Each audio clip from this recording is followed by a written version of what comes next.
సంగారెడ్డి జిల్లా Muthangi toll gate వద్ద హర్యానా నుంచి అక్రమంగా తరలిస్తున్న మద్యాన్ని పటాన్చెరు ఎక్సైజ్ అధికారులు పెద్ద మొత్తంలో పట్టుకున్నారు. పట్టుబడిన మద్యం విదేశీ మద్యమా లేక నకిలీ మద్యమా అనేది తెలుసుకునేందుకు కెమికల్ సైన్స్ ల్యాబ్ కు పంపించారు.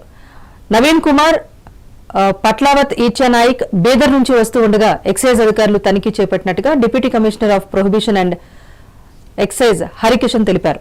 ఇక మద్యం బాటిళ్ల కాటన్స్ పట్టుబడ్డాయన్నారు. అయితే హర్యానా నుంచి తీసుకొస్తున్న 34 కాటన్స్ లో 408 బాటిళ్ల మద్యం, ఒక వాహనం స్వాధీనం చేసుకుని ఇద్దరిని అదుపులోకి తీసుకున్నారు. పట్టుబడిన మద్యం విలువ 5,75,000 రూపాయలు ఉంటుందని అంచనా వేస్తున్నారు.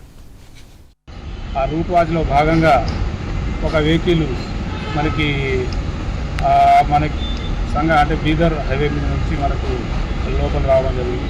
ఒక టాటా సుమో అనుమానాస్పదంగా మన సిబ్బంది ఆపడానికి ట్రై చేయగా తప్పించుకోవడానికి ట్రై చేశారు.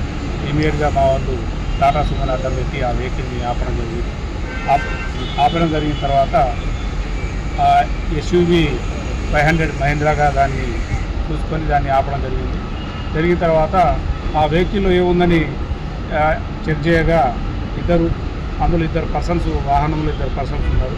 వారు ఒకరు పాత్లావత్ ఈచా నాయక్ సన్ ఆఫ్ సేరియా, దేవునిగుట్ట తండ, పెద్దరవల్లి, బాలనగర్ మండల్, మహబూబ్నగర్ జిల్లా. ఇంకోతను సామర్ నవీన్ కుమార్ సన్ ఆఫ్ మల్లయ్య, ఇతను తెలకపల్లి నివాసి. వీళ్ళిద్దరూ మీరు ఎక్కడి నుంచి వస్తున్నారు అనగా మేము హర్యానా నుంచి వస్తున్నామని తెలిపారు. తర్వాత వెహికల్ ఏముందనగా కొంచెం తడుబాటు పడ్డాగా వెనక డిక్కీలో పోయి చెక్ చేయగా మనకి కొన్ని కాటన్లు అనుమానాస్పదంగా కనిపించాయి. అనుమానాస్పదంగా కనిపించేసరికి ఆ కాటన్లు ఏమున్నాయని చూడగా అందులో మద్యం బాటిల్ ఉన్నాయి.